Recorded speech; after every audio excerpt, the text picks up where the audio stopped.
Good morning. We said it together. Yes. Problem is when we speak over each other, it doesn't come into the recording. Sorry, guys. I said, good morning. Good morning. We're on lesson 194, and this one's entitled, I Place the Future in the Hands of God. And I'll be reading this one. Thanks again for being here, everyone. Can we open this up first before we... Oh, sure. The substance of this? I'm reminded here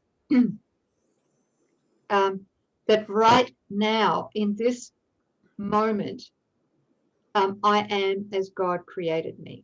You are as God created you. Yeah. In every now moment, I remain as God created me.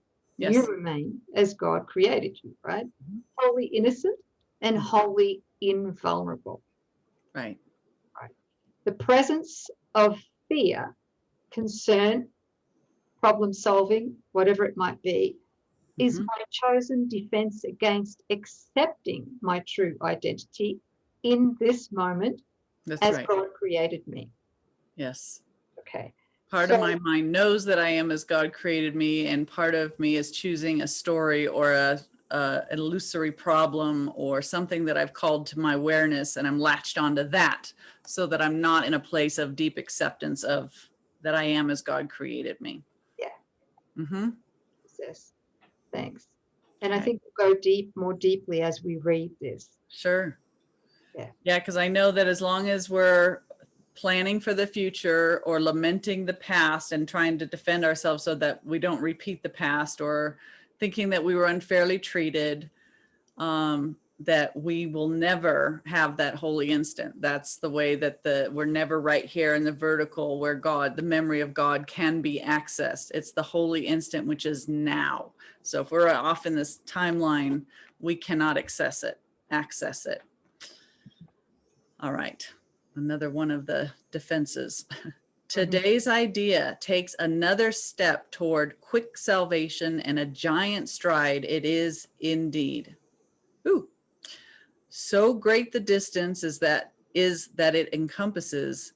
It sets you down just short of heaven, with the goal in sight and obstacles behind. Your foot has reached the lawns that welcome you to heaven's gate, the quiet place of peace where you await in certainty the final step of God.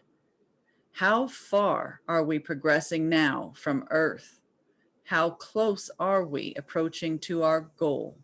How short the journey still to be pursued? Accept today's idea, and you have passed all anxiety, all pits of hell, all blackness of depression, thoughts of sin, and devastation brought about by guilt. Accept today's idea, and you have released the world from all imprisonment by loosening the heavy chains that locked the door to freedom on it. You are saved, and your salvation thus becomes the gift you give the world because you have received. In no one instant is depression felt or pain experienced or loss perceived. In no one instant, sorrow can be set upon a throne and worshiped faithfully. In no one instant can one even die. And so each instant given unto God in passing, with the next one given him already, is a time of your release from sadness, pain, and even death itself. Can we stop there, sis? Yeah. He says what you've just read then is, in no one instant is depression felt or pain experienced or loss perceived. In no one instant, sorrow can be set upon a throne and worshipped faithfully. In no one instant can one even die. Okay, so what I want to do here is, if you can help me, that in every instant that we are present in the peace of God, we become completely invulnerable to all the ego's threats. In every instant, you know, that's a requirement. We can't really know the peace of God and accept it unless we first accept there is no sin in ourselves, in anyone else, anywhere. There never has been, never could be. So we accept our own sinlessness, and in that we can reach the felt experience of the infinite protection that gives us, because that's our innocence. We're resting in that peace. We need that for the peace of God. We need to remember that for the peace of God, right? So in every single instant that we are present in that peace, God is. I am. Yeah. And if we really were in that presence, the presence of that fearlessness in that instant, there's no way we could feel physical pain. There's no way we could feel conflict, loss, and there's no way we could even die. In that moment, that's God is there. We are his. He is ours. As we breathe, he breathes through us. We see only the light that's in our own minds. We feel only the love that's in our own minds.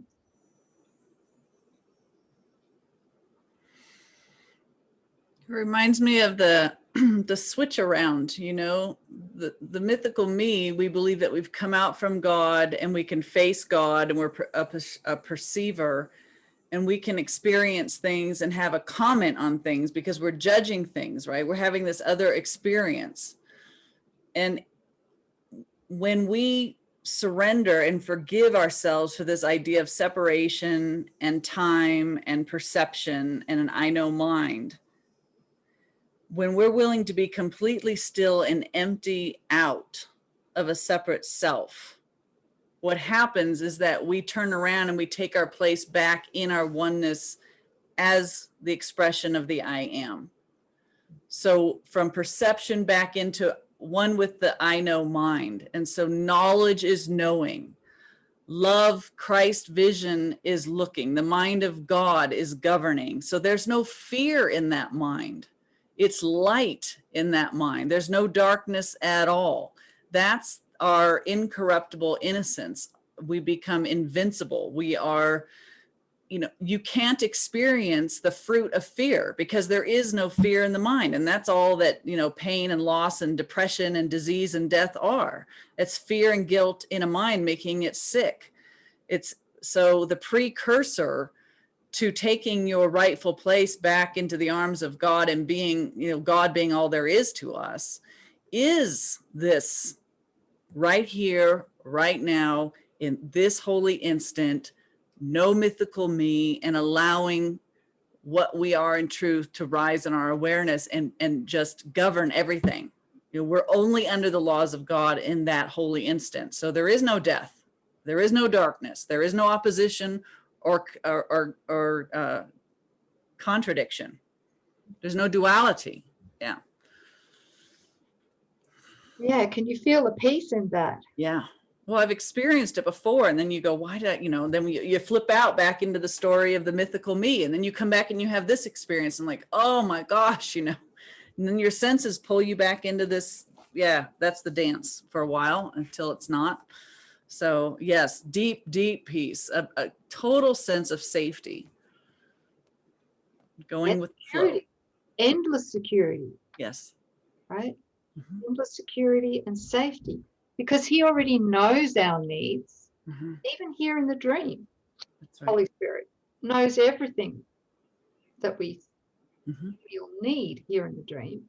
And all of that has been taken care of. There's nothing to take care of in the future because the future doesn't exist. That's it. We only ever exist in reality, in every now moment that we're present in the peace of God. If we're not here in this now moment in the peace of God, Mhm. right? Yeah. Nobody's home. Nothing's going on. Yeah. Nobody's home. I mean, it's huge, right? So that's why we can afford to give wholly our future to Mhm. God. Give it to him wholly, the future. And because thinking about the future is a way to distract myself from really accepting and feeling my present innocence, which is my present fearlessness. Mhm. Wherever I enter into that fearless presence, Mhm. love is. I am in that moment. Yeah. And I also saw that you can't be reduced and you can't age in that place. Like the body cannot age when you are just allowing that body to be the means here in a dream, but it's God at the helm, the mind of God, Christ consciousness. There is nothing that can suffer or lack or diminish or decay or be deprived. You are the imaging forth of wholeness. Yeah. Mhm. So miracles just flow like they should be normally. Yeah. And as Jesus says in chapter 19, the obstacles to peace, the first one is the desire to get rid of this. Mm-hmm. That's right. Yeah. And of course, what comes next is our attachment to the body. Mm-hmm. That bolsters that desire to get rid of this peace, which is the innocence we are. Thank you. That's really big. Thanks, sis. Mm. Okay, paragraph 4. God holds your future as he holds your past and present. They are one to him, and so they should be one to you. Yet in this world, the temporal progression still seems real. And so you are not asked to understand the lack of sequence really found in time. You are but asked to let the future go and place it in God's hands. And you will see by your experience that you have laid the past and present in his hands as well, because the past will punish you no more, and the future dread will now be meaningless.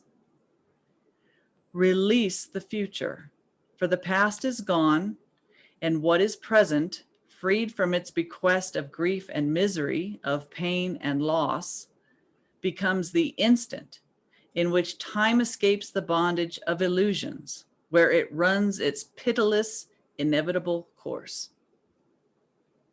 Then is each instant which was slave to time transformed into a holy instant, when the light that was kept hidden in God's Son is freed to bless the world.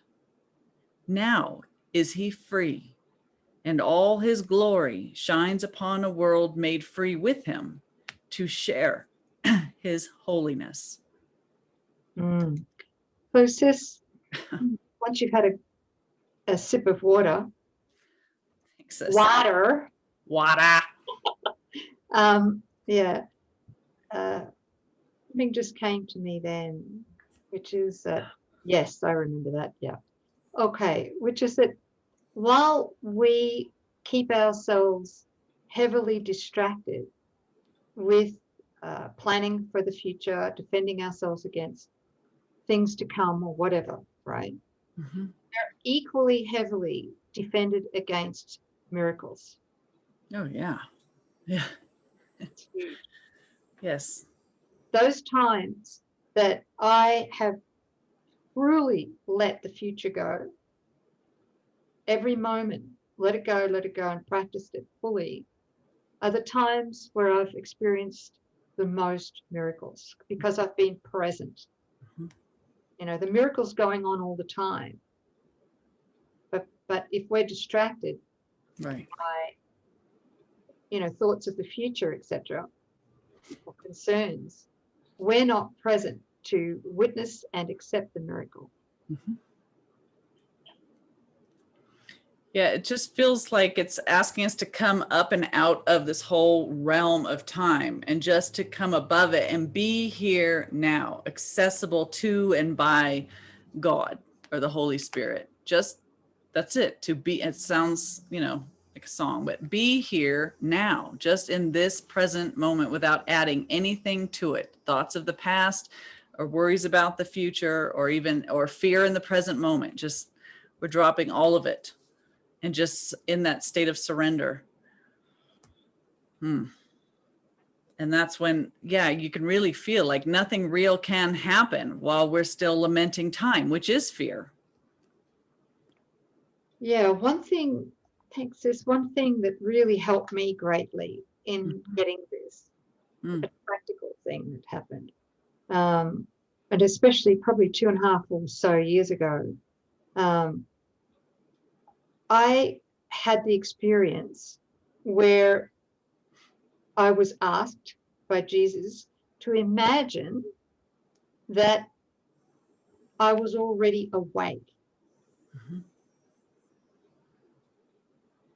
To imagine that all seeming problems the ego had made had already been solved. To imagine the joy, the happiness, and the soul union that I was experiencing with my brothers and sisters. To imagine that all of God's gifts had been laid at my feet. To imagine that there was no possible way that I could ever be threatened by any illusion ever again. Right? And to sit in that and to rest in that. And then to rest knowing Mm-hmm. that the Holy Spirit has given all of this to me. It's not something to come in the future. Mm-hmm. It's all here now. And to rest in receiving it. And then came the knowledge that I was receiving God's will for me. And that seeming gap that existed before was completely closed in that moment.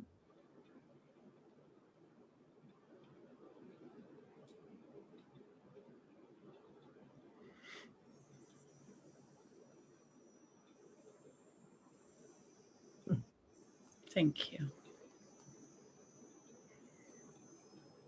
Because in that little exercise, I didn't know it at the time, but everything that the ego was using to separate me from the present holy instant and receiving the gifts that he wanted me to have, right?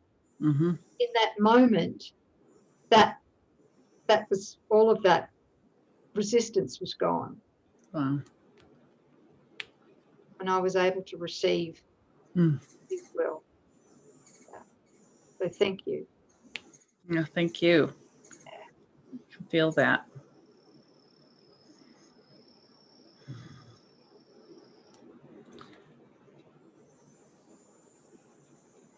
Paragraph 6.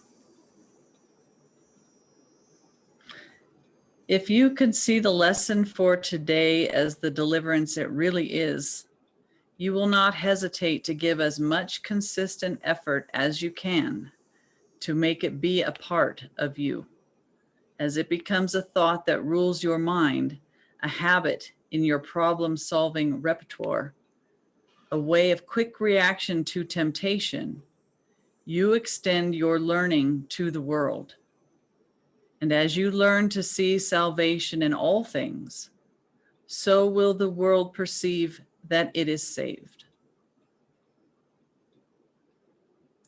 What worry can beset the one who gives his future to the loving hands of God? What can he suffer? What can cause him pain or bring experience of loss to him? What can he fear? And what can he regard except with love?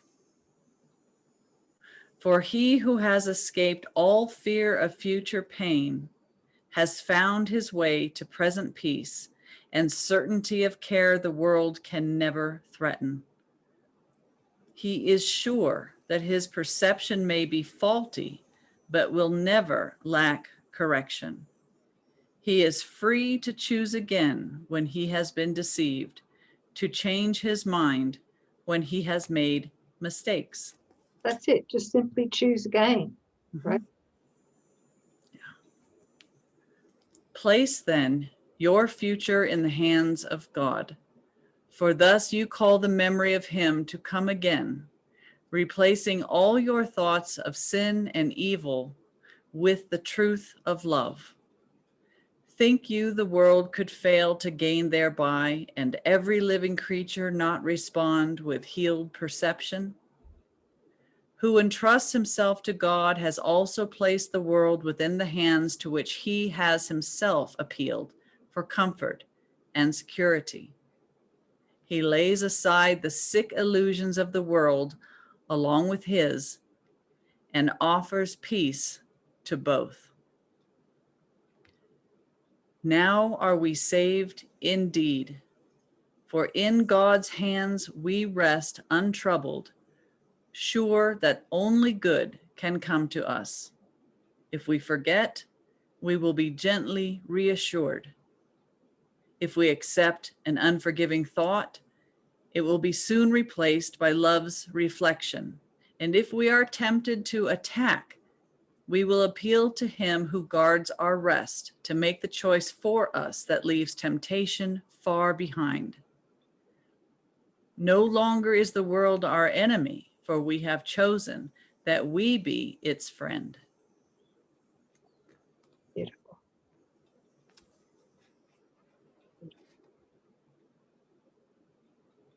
Yeah, and this is our healing and the healing of the world and the sonship.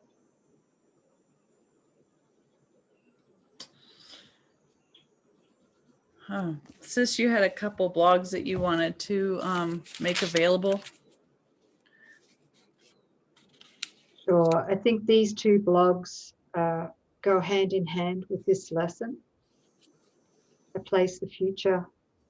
I place, what is it? My future or the future? Place the future in the hands of God, right? Mm-hmm. And all things are lessons God would have me learn. That one as well, right? Yeah. Place the future in the hands of God. The first one is the End of Fear guided meditation. That one. And the second one is an excerpt from the End of Death trilogy, and it's titled The Distinction Between the Present Moment and the Holy Instant. Right. Yeah, that's a really interesting one. Yeah. That really bolsters. One's still along a timeline and one is beyond it, not subject to time's laws. Yeah. Beautiful. Thank you. That's perfect. You guys will love that. Yeah. And if you haven't already been listening to the End of Fear guided meditation, that's something to have on your desktop or brought to some easily accessible link on a smartphone at night to listen to it too when ego tries to start gnawing on your ear. That's really powerful. So please grab that and utilize it. Thank you for that, sis. Thank you. Okay, lesson 194. I place the future in the hands of God. We're doing that, all of us, today and from now on, consistently. I'm going to cook for dinner tonight. Oh, sis. Yeah. Should I plan a grocery list now? What am I doing 15 minutes from now? I don't know. Oh, Move into there, right? yeah. This stay present to this moment gives us all protection, all security, all safety. All our needs are met. Stay here now. That's it. Be here now. Thank you. Thank you. Thank you, sis. Yeah. And Thanks, thank you, family. family. Thank you. We'll see you later. Thank you. See you tomorrow.